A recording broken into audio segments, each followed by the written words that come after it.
Hello friends, कल हमने बात की थी कोरोना के बारे में। आज हम बात करेंगे ऑयल प्राइसेस के बारे में। आजकल आपको पता है बहुत सारा शोर मचा हुआ है कि ऑयल प्राइसेस नेगेटिव हो गए हैं। हम बड़े सरप्राइज हैं कि ये नेगेटिव कैसे हो गए। कोई भी बिजनेसमैन जो है अपने जेब से पैसे डाल के तो किसी को नहीं कहेगा ना कि ये मेरी चीज़ खरीद लो।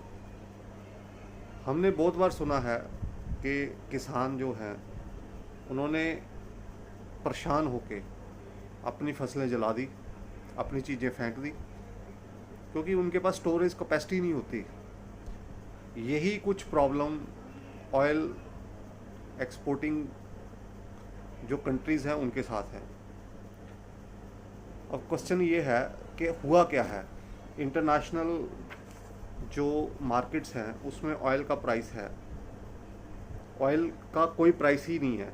एक बैरल में 159 लीटर्स तेल होता है।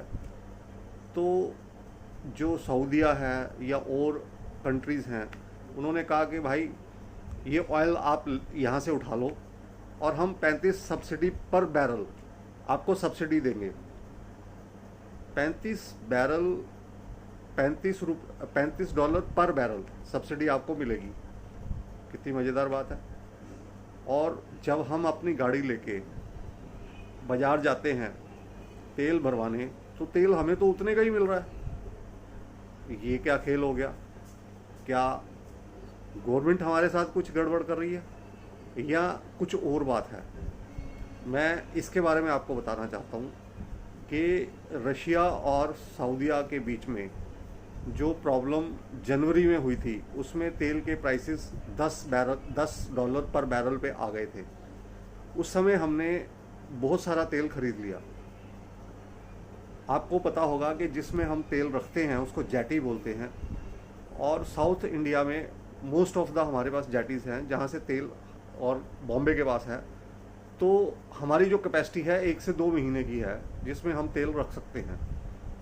अब हमने तेल भर लिया और तेल एक दिन में तो पहुंचता नहीं है। तेल 15-20 दिन में हमारे पास पहुंचा, हमने तेल भर लिया, अपने रिजर्व्स में जेटीज में भर लिया। अब हो गया लॉकडाउन। लॉकडाउन के बाद जो हमने 10 डॉलर पे तेल खरीदा था उसकी कोई कंजम्पशन नहीं है। ना एरोप्लेन चल रहे हैं, ना फैक्ट्रियाँ चल रही है, ना कारें चल रही हैं। तो हमने तो वो 10 डॉलर वाला तेल है हमारे पास, लेकिन उसकी कंजम्पशन नहीं है। अब हम ये फ्री वाला तेल कैसे खरीद सकते हैं? तो चाइना और जापान ने इसमें कुछ फ़ायदा उठाया है क्योंकि उनके पास कैपेसिटी है रिजर्व करने की। अब क्वेश्चन ये है कि जो तेल एक्सपोर्टिंग कंट्रीज़ है उनकी क्या मजबूरी है कि वो जेब से पैसे देके तेल खरीद रहे हैं, तेल बेच रहे हैं, सॉरी। उनकी ये मजबूरी है कि ऑयल वेल को 100% आप बंद नहीं कर सकते। उसकी प्रोडक्शन को, जो पंप्स चल रहे हैं उसको घटाया बढ़ाया जा सकता है। आपने सुना होगा वेनेजुएला के पास दुनिया का सबसे ज़्यादा तेल भंडार है, लेकिन जब वो तेल निकालते हैं तो उसके साथ मिट्टी आती है जिसको रिफाइन करने में उनका खर्चा होता है।